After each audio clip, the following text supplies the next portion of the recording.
Good morning. You're listening to WPVM LP in Asheville, North Carolina, 103.7 on your dial. This is the BLAINESWORLD show, heard each Wednesday at 9 a.m. And you can also watch on WPVM's Facebook page. I'm your host, Blaine Greenfield. And I'm here in my lovely Zoom studio in Fairview, North Carolina. And what we do each week is we focus on the Asheville theater scene, as well as on positive news and information about people and organizations in both Western North Carolina and throughout the country. And toward that end, it's my pleasure to introduce my first two guests, and they are Michael Lilly and Dominic Michael Aquilino. And welcome, boy, guys. You can say hello to all your fans and friends in Facebook world. You can wave to them. Hello. Okay, great. And I'll kind of maybe do a summary of their backgrounds, because I've known both of these guys for a bunch of years, and they are the absolute best in terms of performers, and now Dominic's directing. And I think, Dominic, I'll switch this a little bit. Rather than me read your background, if I can ask you for the Reader's Digest version, if you can summarize your background, and you have about 23 minutes on this, okay? Hang on now. The Reader's Digest version. I grew up in upstate New York, was a New Yorker, still a New Yorker at heart, and moved down to the South here. Absolutely love it. And I've done theater off-Broadway. I've traveled around the country doing theater and opera, and also directing, as well as a bunch of outreach for kids and young people. So had quite a bit of success in the opera world and the theater world alike, with the Fantastics and Pirates of Penzance, traveling around. Then I moved down here to be closer to my family, who relocated to Western North Carolina, and now I teach at Mars Hill University in theater arts, as well as Western Carolina. I've also taught up at Emory and Henry and ETSU, and I'm lucky enough to be directing A Christmas Carol here and getting to revisit with some of my wonderful actor friends. A quick question, in terms of all the stuff you've done, do you have a favorite thing? I have a couple of different favorite things. I love doing Shakespeare. I love Midsummer Night's Dream, has always been one of my favorite stories just to watch in any medium. Ballet, to opera, to the straight Shakespeare play. And I would have to say, if it were an opera, it would be La Boheme. I've done that a lot in my life, and it's just one of my absolute favorite operas. And in theater, I think musical theater, probably Carousel. Yeah, and rather than Hammerstein's. And the other one I love, the name's escaping me, was the Meryl Streep movie. He was just so brilliant in that. County, yeah. It was just great. But anyway, I've had the pleasure of seeing Dominic, I think, just about almost everything you've been in since I've been in the area. And Michael, the same thing too. Michael, I ask you to kind of give us a summary, if you can, of your background. I went to school at the University of North Carolina, Greensboro, and met my wife there, Brenda Lunsford Lilly. We got married and started a theater company in Greensboro out of a place called the Carolina Theater, which is still there, still operating. After about 3 years, we moved out to Los Angeles, and I lived in LA for about 30 years. I worked out there as a dialogue coach. I continued to direct theater. Basically, I would do TV jobs and film jobs and take the money that I made from that and do theater, because I didn't make much doing theater. But I worked as a dialogue coach out there in television for NBC and ABC, and did some TV movies up in Canada as a dialogue coach around 2000. And then my wife was from Asheville, born and raised. So, as she puts it, when she started taking meetings with young executives in their 20s who were looking at her credit, she's a writer, a television writer, producer, and saying, what's Caggy and Lacey? What's LA Law? We thought it might be time to relocate back to Western North Carolina.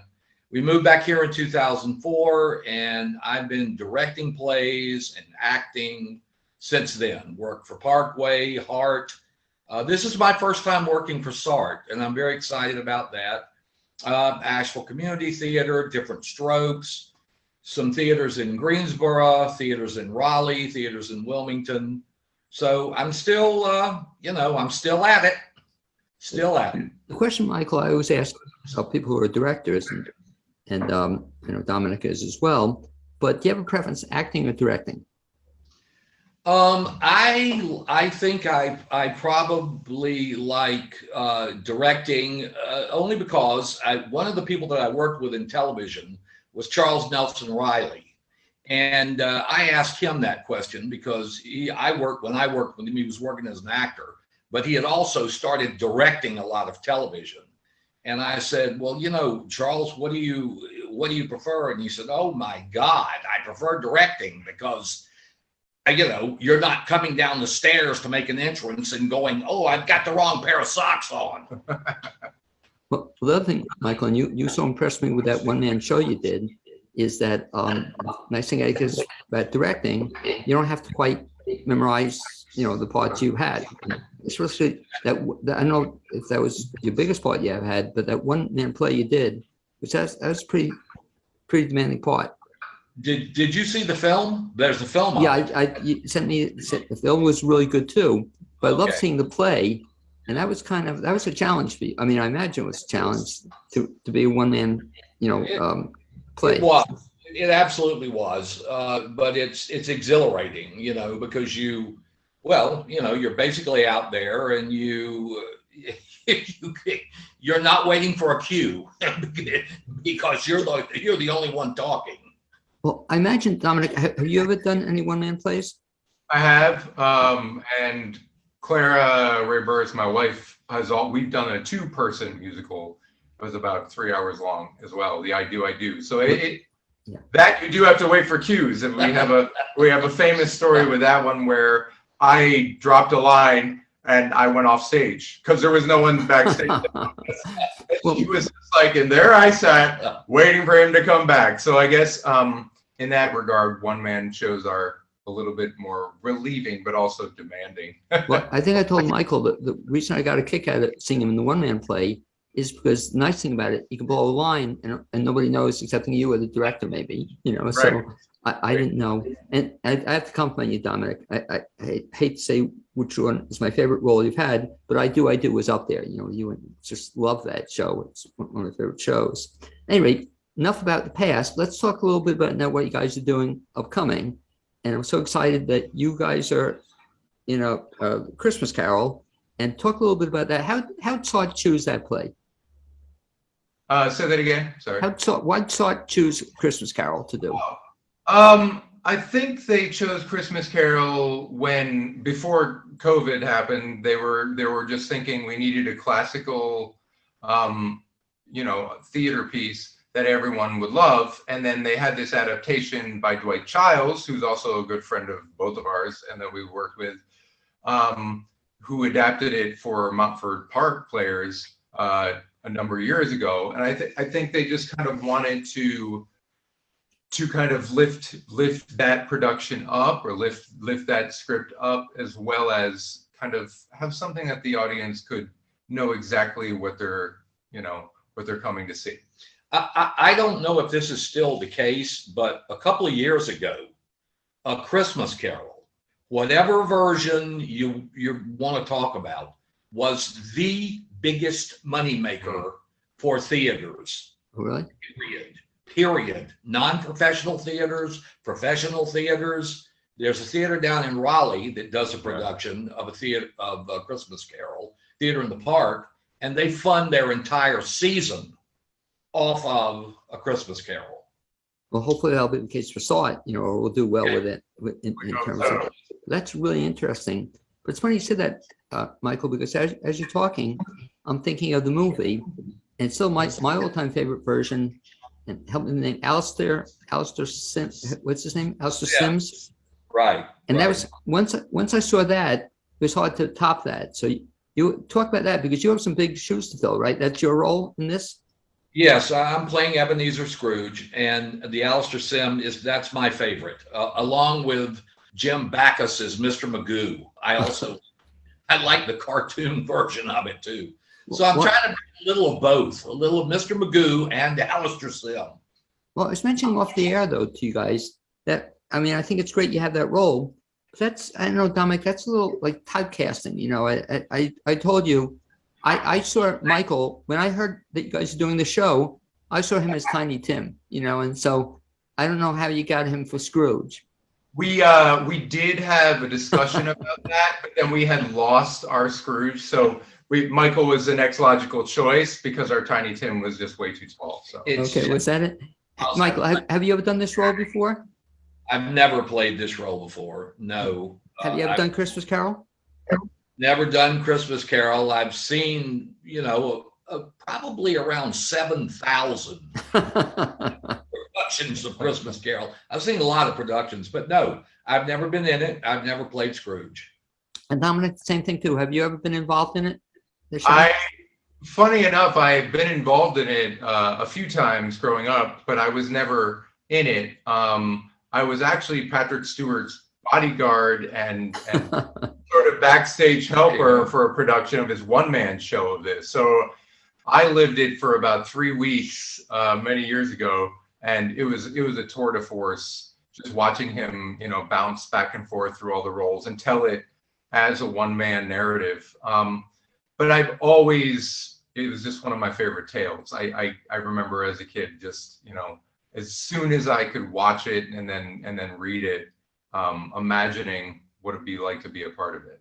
Well, it's funny because you guys mentioned the fact that, for theaters, it was the biggest, success every year. But same thing too on movies. I remember every Christmas, they would put the version that Michael and I were talking about. It'd always be, just that one day, and I would see it, so I don't know if I've seen it as many times as you, but I've seen it a lot. Why should other people come see this play? Well, I think in addition to the actual narratives and things that are already there that we all know about Christmas Carol, I think that they should come to see it now after our renewed feeling of possibly the world opening back up, but at least the theater world opening back up. It's just a great tale of love, of loneliness, of loss. I think we all can identify, a little bit too closely, but, we need that kind of embrace within the theater right now to go and see something like that. It's got some twists and turns, which won't be exactly the way we've seen Christmas Carol, but we're pretty much doing it true to the Dickens way. But I think it's time. It's time for people to be able to go out and have a Christmas evening or a holiday evening and have something that's close to them that they can remember in a live setting once more. Yeah, Michael. Yeah. No, I think that's well said. The only thing really that I was going to add to that is I know that over the last 14, 15, 16 months, I felt dead. I mean, there's been a part of me that has been dead. And Scrooge Scrooge is a walking dead man. That's part of my interpretation of this. He's dead inside. He has no compassion. He has no real reason for living. And oddly enough, just before COVID hit, like a month or two, I had done all of these shows back to back to back. I remember, yeah. Robin Hood 1, Robin Hood 2, this show over here. And I was so tired. I was sitting in a dressing room with the other actors in the show that I was in. And I said, this is it. I'm done. I'm not going to do anything else. As soon as this is over, I'm finished. And so the last night of the show, they came out and they gave me a bottle of wine. Michael, hey, good, but well, 2 months later, nobody was doing anything. Nobody. And I remember you telling me a story, Michael, because sometime around then we were having lunch, I think, and you were saying the same thing too. You're saying, Blaine, I asked you, I always ask, what's next on your agenda? And you said nothing, it's just not going to do anything. And you got your wish. Actually, mean, the backstory, Yeah. the backstory to this is that when Sart approached me and asked me, do you want to be involved in this Christmas Carol? I said, truthfully, there's one or two people that I would want to do or see do it or even work with at this point. And Michael hesitantly said, okay, we'll see what happens because of this conversation that you're having that we all have felt, which is we're trapped inside. We don't know how to crawl back out and find ourselves. And that tale in itself, I think, has been our exploration of each other again, just being able to, one, sit down and work on the material, two, find a reason of how can we get from point A to point B, and then three, finally, and hopefully being able to stand on that stage and deliver the story of a rejuvenation and a rebirth of the theater, honestly. So, and it's like when you think about it, and you were saying that earlier, it's like a perfect show to be doing because a rebirth of this guy or to rediscover his life. For the benefit of the three people out there who don't know the story of Scrooge, again, could you give a short version, Michael, since you know it a little bit? Well, it takes place. It's on Christmas Eve, and Scrooge is a miserly old skinflint, and he basically has no compassion. And somewhere along the way, from the time he was a young boy, something happened, and the most important thing to him became making money, and that was it. And he lost contact with his family and with his sister and with his nephew and with this woman, Belle, that he was in love with, and she loved and worshiped him.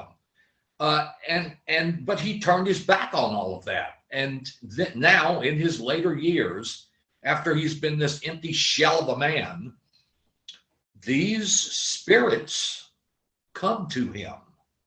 They come to him through, first of all, the incarnation of his partner, his business partner, Jacob Marley, who Dominic plays wonderfully.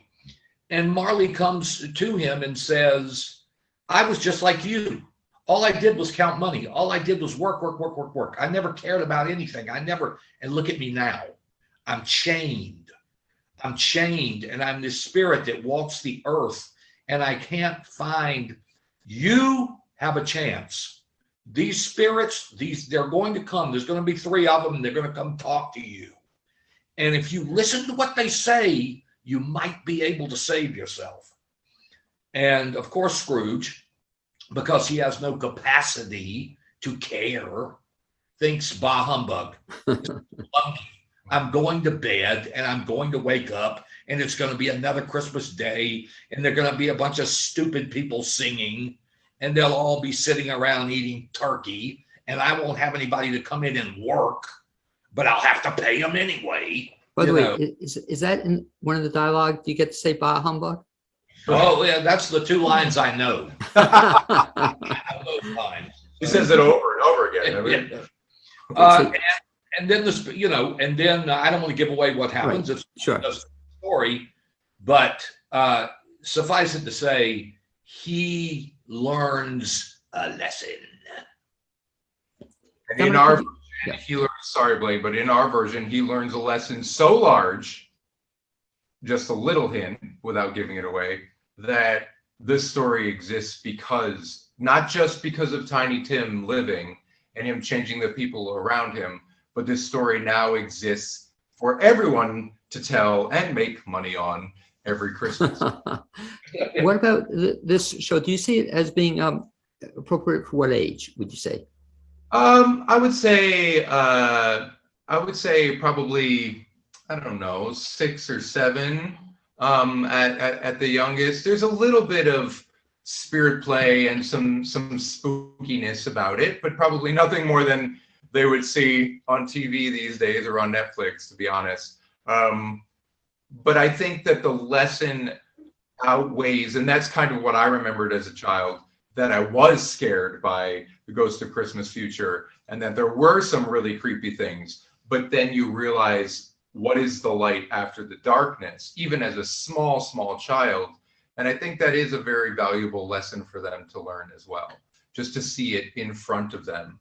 Now, aside from Michael being in the show, talk a little bit about who else people can expect to see. Sure. We have another good friend of mine that we've worked with together before, Karen Covington Yao, and she's going to be playing the Ghost of Christmas Present. She's playing the solicitor in the beginning, so we've meshed the two solicitors into one, and it's a female, which Scrooge loves. And and then also she's at the same time stepping into Mrs. Cratchit in a little bit of a twist. We also have Gabby Bailey, who does a lot of things locally and at Montfort, and we've both worked with and adore. And she's Christmas Present. No, she's Christmas Past, and some other things in the show. And we have Daniel Henry, who's playing Fred and Bob Cratchit and a few other offstage voices. And then we have a few of the students actually from Mars Hill, the theater department here. Reagan Sellers and her brother Adam Sellers. Reagan is playing Belle very well, beautifully, as well as her brother Adam playing Tiny Tim and a few other characters. And Alexis Stevens, who is playing his sister Fan, as well as a couple of other roles. So we're sort of doing triple duty here. No one is playing just one role except for Scrooge. Let me ask you about that, Dominic, too, in terms of both acting and directing. But that just always blows me away that people can play more than one role. You know, like I've been in just a few shows and I have trouble with like 3 lines, you know, let alone like, is that tough for an actor to be able to play, you know, multiple roles at a time? I think the short answer is yes. I think the honest answer for me is absolutely not. I think if the assignment is higher, it's more thrilling for me. Now, directing and acting different roles at the same time, that can be a little bit challenging, but I love to be able to explore the psyche of each one of them and just do that shift. To me, that is just a thrill. So I wouldn't say tough, I would say exciting. What's the most number of characters you ever were in a play? Oh, goodness grief. Probably 15. Wow. You know, what was that play? It was like the actor's nightmare, but it was more than an actor's nightmare. It was like a ridiculous adaptation of it and adaptation of it. And it just, that's, I will say, not as exciting. That's a little bit harrowing. Well, that's like the tuna shows, you know, same thing too. You have 20 roles. Michael, what's the most you've ever played? I was in a play at the Magnetic a couple of years ago called Action Play the Movie. Oh, I remember it, sure. I think I played like 11 different characters in that. And for me, I got to tell you, I like one. I like one character. You know, and there are a couple of other times up at Parkway. I think it was oh my gosh, the Ballad of Frankie Silver. Oh, right. Yeah. I was probably 5 different characters in that. Yeah, just give me one. I'll take. I remember the one you mentioned at Magnetic, the Action Play the Movie. I think you must have loved it though, because you really like the serious drama. You know, you like heavy, meaningful, profound drama. And there's that. Yeah, that too. But anyway, talk a little bit then too about, then you've been in rehearsal for how long on this, Dominic? It's an interesting process, but we've been in rehearsal for about 3.5 weeks, 4 weeks. No. Longer than that? No, I think we've only been in rehearsal maybe 3. In my mind, I've been in rehearsal for a long time. Yeah, I think it's only been 3 rehearsals, and it's been interesting. Weeks. Weeks. Yeah. Because of COVID, we started out as separate groups because we didn't want those who were vaccinated or at risk with some of the younger students at the same time. So we had separate rehearsals. I had separate rehearsals where we would have some read-throughs and things in my house with some of those characters. Then we would start to intermesh the cast, and now we're kind of actually only in the fourth rehearsal where we've all been in the same room. And we only have, I think, 4 more until we go into tech. So it's been an interesting process, but it's kind of cool, layer by layer. So talking also about COVID then, a little bit in terms of what the theater is doing now. So people can come see the show, but are masks required at this point in time, or what's happening? They are, especially since it's Madison County, but regardless of that, I think all the live theaters are now jumped on board with this idea that masks are required. There will be, it will be reduced seating, but we'll take all the precautions we would if you were to go to a movie theater or anything like that. There'll be hand sanitizers and socially distancing and things like that. We've been rehearsing in masks the whole time. Have you really? Yeah. Oh, absolutely. And we will probably up until a certain point, and it probably very close to, dress rehearsals and things. And then I imagine if we're not on the stage, even during the performances, if we're backstage or in the dressing room or something, we'll have on the masks. So when we're out on stage, we won't be masked, but otherwise we probably will. Because I guess the problem also with the students, I guess they're old enough. Have they been vaccinated yet, or are they in the process of it? They have. Everybody, hopefully. Yeah. They have been vaccinated. The other challenge comes through university. The other challenge comes with, we have a Thanksgiving break in the middle of all of this, and we won't be rehearsing during that Thanksgiving break. Right. So we're going to go see our families. And of course, if we're vaccinated thrice like us, we feel a little bit better about that with the people around us, but it's still something that we're considering highly and having to be careful of. So when we come back, we'll only have a week and then we're in tech. So if there was any kind of flare up, we wouldn't know until right the end of that last week of rehearsals before we get in there. But I do think after doing this a couple of times since April, I've been more reticent about the ways to do things, in the correct way of doing things, that I think we will be more than fine and it will be more than safe. And talk a little bit about if people want to see the show, when does it open, what's the run, and how do they get tickets? Sure. We open on December 9th, which is a Thursday, and it runs through December 19th. And so you have essentially those 2 weekends, which go Thursday through Sunday, Thursday, Friday, Saturday evening shows, and then a Sunday matinee for those 2 weekends. They can get tickets at the website sartplays.com. And there's also, the other part of this production is that we're going to be in a dress rehearsal. We'll be professionally recording the production. So if there is any hiccup with anything, or if people want to see it over the holidays with their family, they'll be able to stream it after we've closed the show. So right around the holidays, when that next week is Christmas, they'll be able to watch that as well.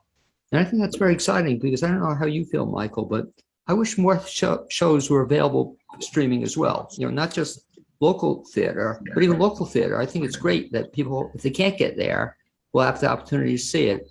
Will that be for a certain period of time or within a couple of weeks? I think it's like a week, right? I think it's from like the 20th to the 26th, or. And what they've done in the past is if something is very well received, then they'll increase that time, of course.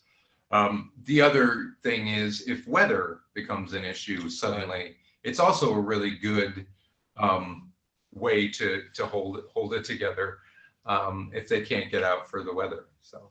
And I'll just conclude with a statement that it's certainly an option to see it streaming, but if you can't get to live theater, it's a whole different ballgame. And if you're tired of Zoom and watching stuff on TV, get to SART. It's a beautiful theater. It's a great place to go.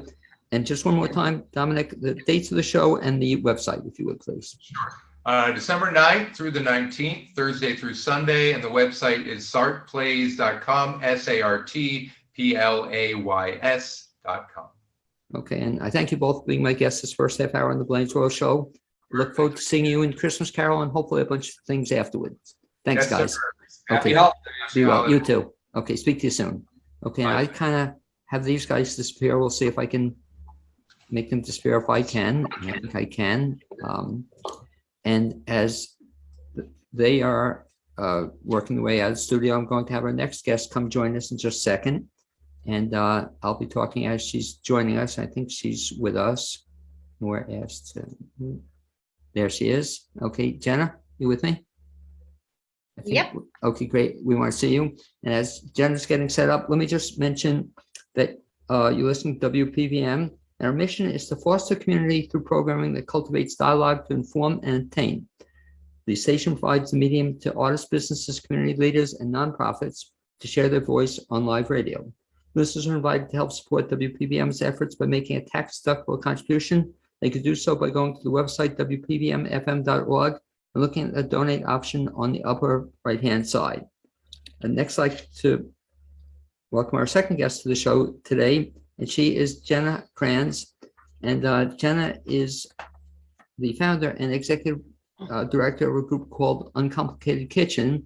Before we talk about Uncomplicated Kitchen, Jenna, we'll let you wave to all your friends and friends on Facebook. So you want to wave to everybody's watching? Hey, okay. everybody. Great, that's Jenna.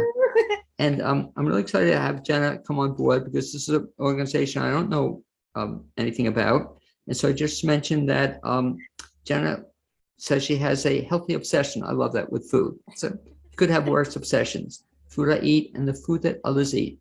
I'm a mother. She's a mother. She's a mother to a preschooler, the happy wife of an English teacher, and she loves to cook for both of them. Her days are spent cooking food, reading about food, watching shows about food, and growing food. Okay, so you're what you call, they call you a foodie? Would that be it? Oh, yeah. me Putting ask it you- mildly. Okay, where'd you grow up? So I grew up in Fort Lauderdale, Florida. Okay, and so when you were a kid growing up in Fort Lauderdale, Florida, were you a foodie? Yeah. My mom told me that for, I think it was my 6th birthday party. She said, what kind of party do you want? I guess she was looking for a theme, and I said, I want one with food. What was it really? So That's all I said is I wanted one with food. so what was the theme? Remember? Food. It just had a lot of food. I didn't care about a theme.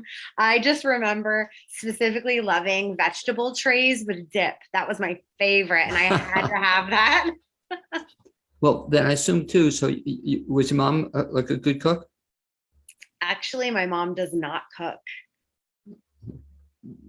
So Yeah. So how'd you pick- cooking, much like maybe being twins, I think cooking might skip a generation because I did not grow up in a house with parents who liked to cook. My mom cooked enough to get by, but she definitely didn't like it. I actually think I got it from my grandparents. So when did you start cooking? So I started tinkering around. I wanted to make salad dressings. I thought salad dressings, when I learned that they were made with certain ingredients, I thought that was the coolest thing. And I really wanted to start making salad dressings. And my grandparents grew all of their produce. And so I remember walking in the house with a handful of tomatoes and probably beans or something. And my grandma would put them in a little dish, and she would open up the pantry, and there would be oils and vinegars and spices and sugar. And so she would help me play around and make salad dressings. So I guess as a really little kid, the first thing I made was, little vinaigrette dressings. And that started young. Do you still make that dressing? I do, but I teach people how to make their own. So. Okay. So you then, as a little kid, had this, I like to call a healthy obsession. And did you study food when you went to school? No, I didn't. I never went to school to study food. My undergraduate degree, college, was advertising and public relations. I wanted to work for the Boston Red Sox. Actually, I wanted to be a media liaison for the Red Sox, and I worked for my college baseball team, and I kept stats, and it was really cool. And I thought that was my, future, but turned out it wasn't going to be. And because 9/11 happened right around that time, and the world kind of went on its head. And so I went to grad school, and I studied English and rhetoric composition. And I focused on writing center studies. So I would help people find their voice, essentially. And I worked in that field and I enjoyed it. And I spoke at conferences. And when we relocated up here, I decided that I was going to start a little food business. I was doing it kind of part-time at home. And I started making granola. And so on Facebook, my name is Jenna Granola. And that's why I owned a granola business that did really well, but I always felt like I was going to get pulled back to education somehow. And I did not ever think that I would be starting a nonprofit. That's not where I thought it would go, but I saw these disturbing, anecdotally, all this anecdotes about people just not knowing how to cook anymore. And my time at the farmer's market and volunteering at a local, place called the Community Table that serves people who, don't have, people would take food that was like processed food over fresh organic produce donated. And it was like so odd to me. I was like, well, why, And then at my time at the farmer's market, farmers would be like, people really don't know the difference between a zucchini and a cucumber, and nobody knows what to do with kale. And people would always ask me questions about how to make stuff. And so I was like, maybe people need help. So I started teaching people how to cook out of my own house. And this was a couple of years ago. Do you still make granola? No, I don't. Now I teach people how to make their own. Okay. So you then started it. Well, talk a little bit about, so then you went through this transition of a couple of different kinds of careers. And when did it hit you that you wanted to start a nonprofit? So the story goes like this. I started helping people informally out of my house. And then it grew. And I was like, still balancing. I had a baby at the time. And, I had my granola business. I had my own commercial kitchen. It was a legit business. I was shipping granola all over the country. But, I was helping people cook and it kept growing. And so I started teaching at the cooperative extension here in Silva because I needed a bigger space. And it was clear to me that by the growth and momentum that we were getting, just, informal, that this was something that people really wanted, no matter who you were, no matter how old you were, no matter your income level. People want to know how to cook quite often, but they don't have anyone really teaching them. And so I read a magazine article about 10 amazing people doing awesome things to help people through food. And I decided that I wanted to be one of them. And so I came in the house and I told my husband that I was going to start a nonprofit. And 2 years later, here we are. Why did you decide to go the nonprofit route? There's a lot of reasons. And at the time, I was certainly more naive than I am now. I've learned an absolute ton, but the nonprofit route seemed like the right way to go. So I could really reach the populations that I wanted to and not have to rely on being paid to do this work, from the individuals. I wanted grants and donations to cover how we do our work. And when you're a for-profit business, it really doesn't work like that. And so I wanted to be open for public funding, and maybe state level funding, county level funding. And as a for-profit, you can't do that really. And so I wanted to just say that I will help everybody for free. And I hope that the community will support it and, donate enough to make this work happen. Now, that must have been quite a stretch for you because coming from all the business you talked about, things you've done, mostly profit related, then to get involved with a nonprofit. Had you ever had any experience or background in nonprofits? No, because I'm fearless and I'm impressed.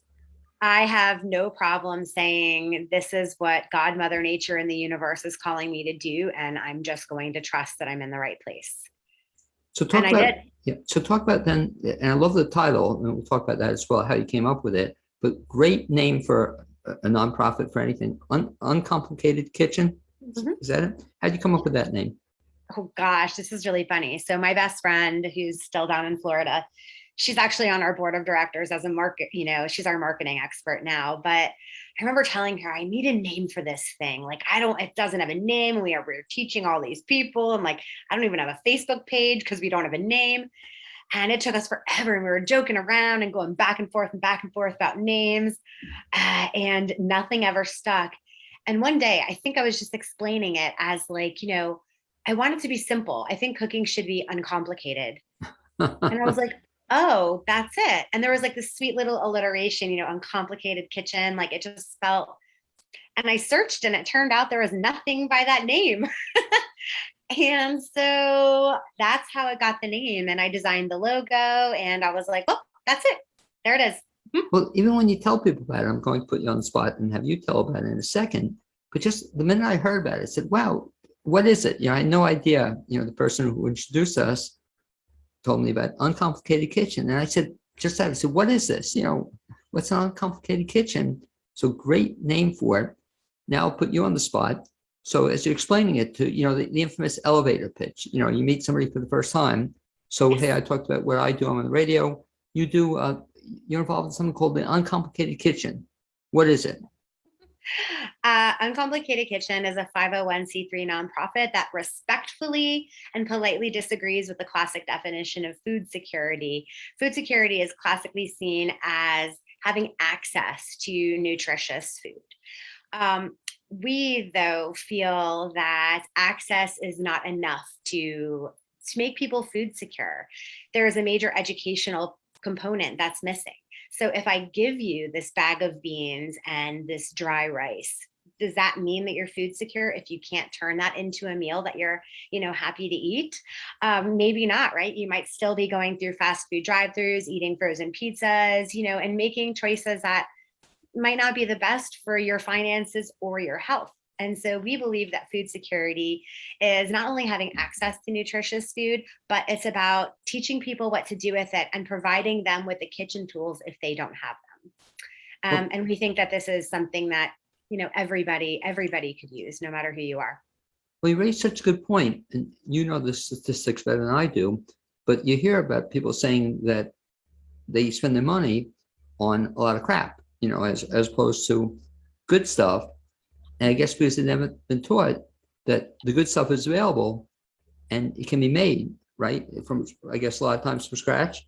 All from scratch. We don't teach anything but scratch cooking. So talk to me a little bit. So people want to get involved with the Uncomplicated Kitchen.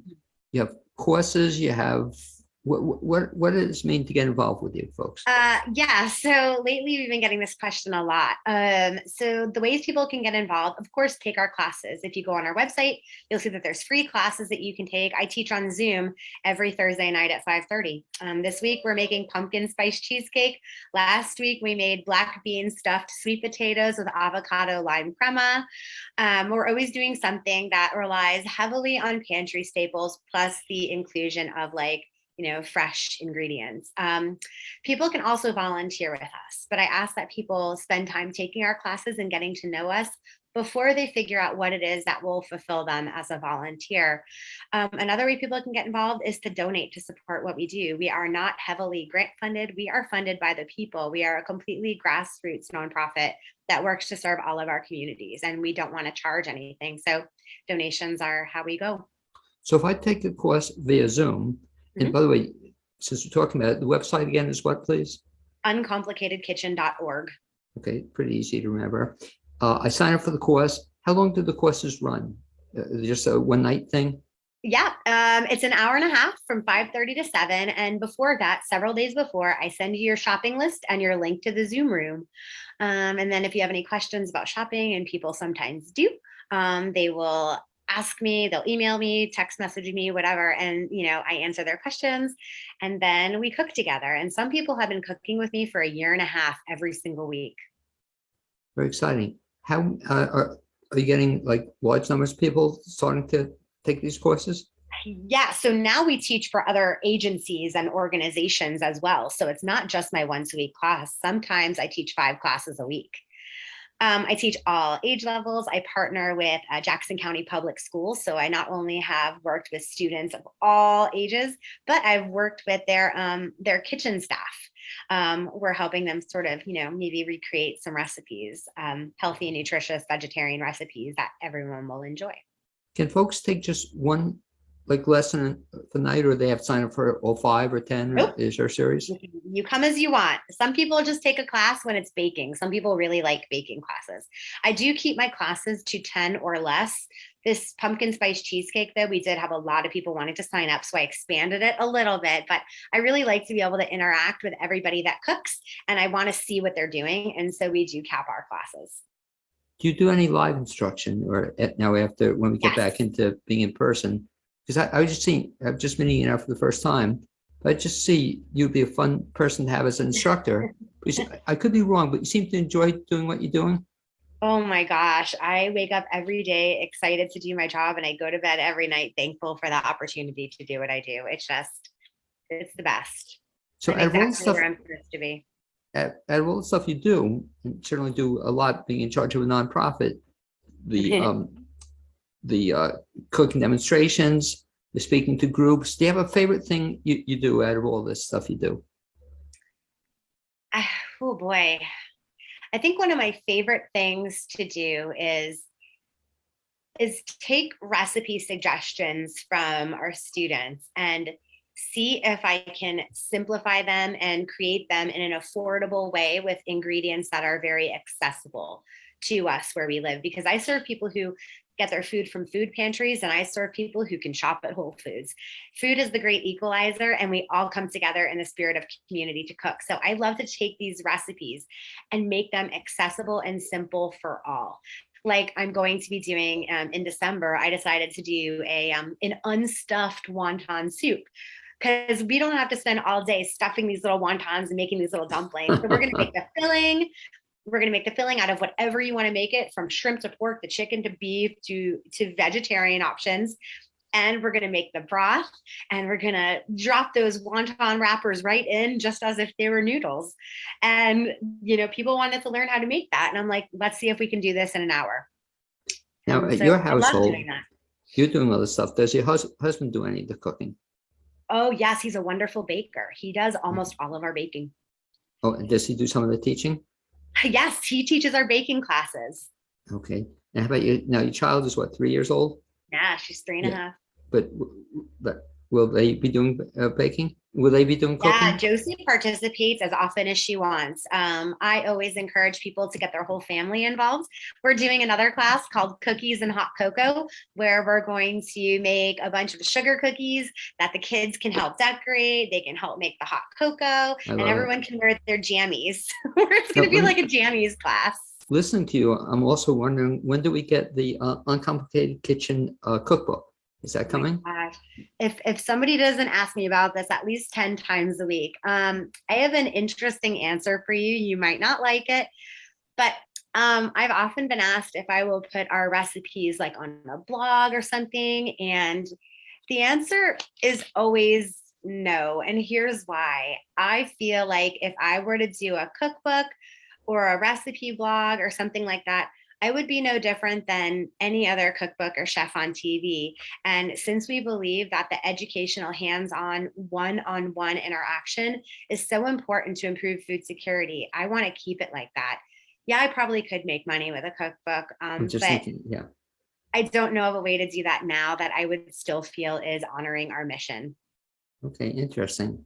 But, it just seems something down the road, I'll have to encourage you to do the Down the road, maybe. No, because I'm thinking that the beauty of this, it sort of lends itself to so many other things. I'm a little disappointed in speaking to you. I don't see the Uncomplicated Kitchen T-shirt, where we have this whole product line of stuff. I do have a koozie from our first annual tournament. Okay, what was the first annual tournament? We had a croquet tournament. It's going to be an annual event. It's a costume-themed croquet tournament. And it was our first big fundraiser. Wait, so who is they? You ran it? Yeah, we had 100 people show up. We had music, we had food, we had you name it. Local restaurants donated so much. We had a DJ spinning vinyl. We had somebody from Asheville donate this amazing gelato, sugar and snow gelato, donated a bunch of gelato. My friend Emily that runs Sugar World's cotton candy, organic cotton candy. She came out and made cotton candy for everybody. And so, yeah, we do have stuff that I kind of smile a lot and just do my work. No, but how cool is that? When was that? October 16th. It was the best day ever. October it was 16th. Exactly a month ago. Yeah. So, we missed it for this year, but keep me in mind in the future, either for a future show or I have a blog I'd like to, publicize. What a great idea. Well, I'll tell you, it's going to be October 15th. I've already picked the date. Have you? And where is it? It's going to be in downtown Silva in Bridge Park. Is that fun? And who croquet, who plays, that. All these teams signed up. People from Haywood County came. It was a whole situation. And we had a costume contest. It was so much fun. I loved every second of it. And next year we're doing an 80s themed croquet tournament. Well, talk a little bit about, like you said, next year and the future. So where do you see this going? In other words, you started from nothing to now doing these courses and getting the word out. Where do you see it going to in the future? Well, now we are actually officially partnered with Manna Food Bank. Very nice. And that is gigantic for us. They told us that we are essentially like breaking the mold of what it means to do this work. We are not a food pantry. We don't just hand food, right? We teach people how to transform food into something nutritious for their bodies. And we have a dietitian who's the president of our board that provides free dietary support to anybody. So we create custom meal plans for people if they need it. We are always doing things to suit people. And so where I see this going is, to be perfectly frank, replicating this in communities all over the United States. I've connected with people from Cleveland and from the Upper Peninsula of Michigan, from people in New York, and they've been watching us grow and change communities and individual lives. And I'm happy to have done something different and to make some good trouble. I like it. I love how you call it good trouble. Yeah, we make good trouble. Why do you call it good trouble? Because this is for the betterment of people's lives, empowerment is such a big thing. And I want to empower people to make decisions that they're in charge now, like if you are confident and you have the skills to look at all these ingredients and make something out of it, that's being empowered, right? Like when everything shut down because of the pandemic and people all of a sudden couldn't get the things that they were completely used to, couldn't go to restaurants that they were used to, couldn't find the stuff that they always wanted to eat. Guess what? That's not being empowered. They were stuck. And I don't want that to happen to people. I want people to truly learn how to cook and not just follow recipes, understand how food works, understand our relationship with food, understand how this can really, be better for their health, for the environment, for their wallets. I want to empower people to make the decisions that they want to make. One of the exciting things I'm getting from speaking to you is the fact that as you work with people, you also trying to address the issue of healthy lifestyles as opposed to just eating garbage, I guess. Would that be a true statement? That is a very true statement, but it's hard because I don't want to push my beliefs on people. I offer them another option, right? Like, here's how I like to do this, or here's a good option for your family. Like my classes are, 95, maybe more % vegetarian. But if people want to incorporate meat, they know that I will teach them how to do that. And happily. And we talk about like sourcing food and, learning where your food comes from, how to shop in a way that's affordable for your budget. So we don't want to push our beliefs on people, but what we do want people is to be empowered and in control of their own eating and cooking. So how do you deal with somebody, though? Well, let's talk about children, then we'll talk about other people as well. But children, I guess it's exciting, and you doing it with your child, but to get children to be aware of more food options, is that a tough thing to get kids to buy into it? I think sometimes, and I'm not a person who personally believes in like burying vegetables and other food, right? Because that child still doesn't understand that they like carrots or cauliflower or kale or whatever that is. I try to just consistently offer options, right? In our daughter's lunchbox will be, her little sandwich, and then we'll offer like a bunch of different veggie options. So like cut up bell pepper and cucumber, little tomatoes, and then we'll add pickles, right? We see what she wants to eat and we just keep reintroducing these things to her, and we never force her to eat anything. And you know what? Her favorite thing to do is to go pick, snow peas out of the garden and beans when it's summer.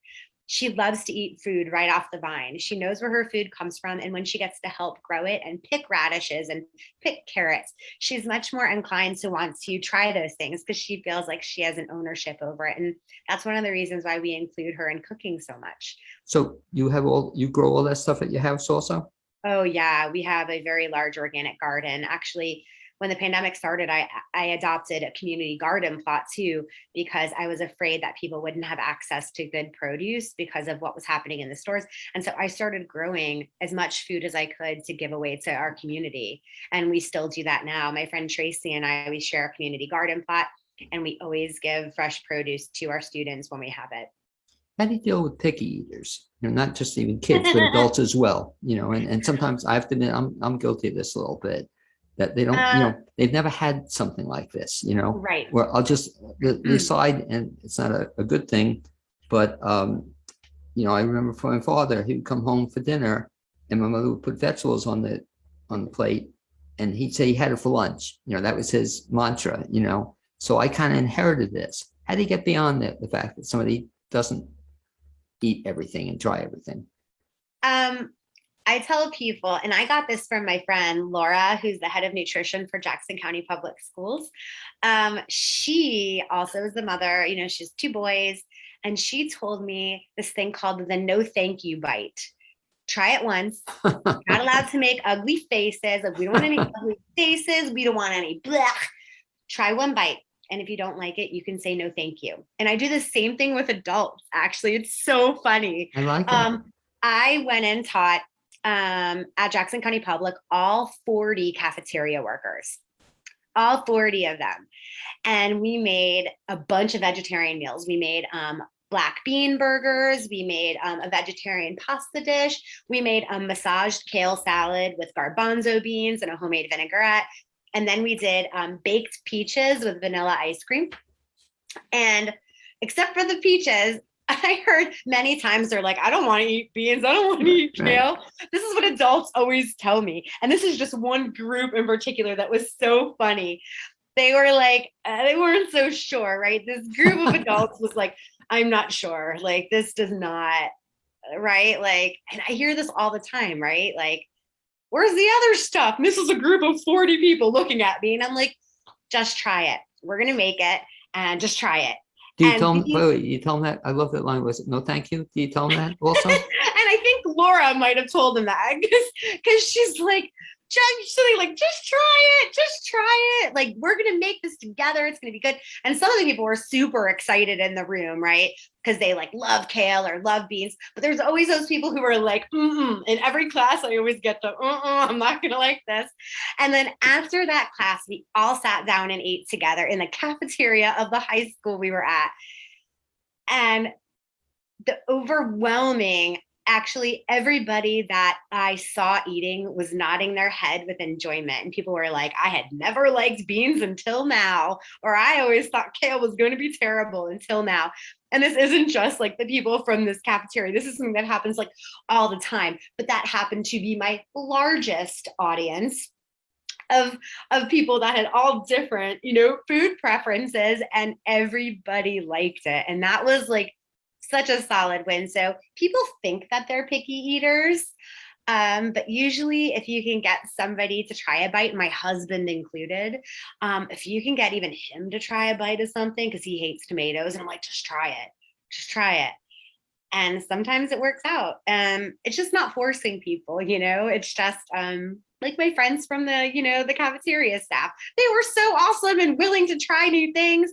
And it was such a cool experience. And I would hang out with them all the time, to be honest. They were great. Jenna, one last time, if folks want to get in touch with you or find out more about Uncomplicated Kitchen, give it with the website and on your social media as well. Yeah, it's uncomplicatedkitchen.org is our website. And then we're just Uncomplicated Kitchen, both on Facebook and Instagram. Okay, I'd like to thank you for being my guest the second half hour on the BLAINESWORLD Show. As I wind down, if you just stay with me for a second, I just want to wrap up with you. But I'll mention again, thanks to Jenna, also Dominic Michael Aquilino, and Michael Lilly, my guest the first half hour of this week's BLAINE Show. I'd also like to thank my producer, Amy Bisnash. And I look forward to having you join me next Wednesday at 9 a.m. here on WPBM 103.7 Nashville. You can also listen online at WPVMFM.org and watch us on WPVM's Facebook page. Hope to see you all next week.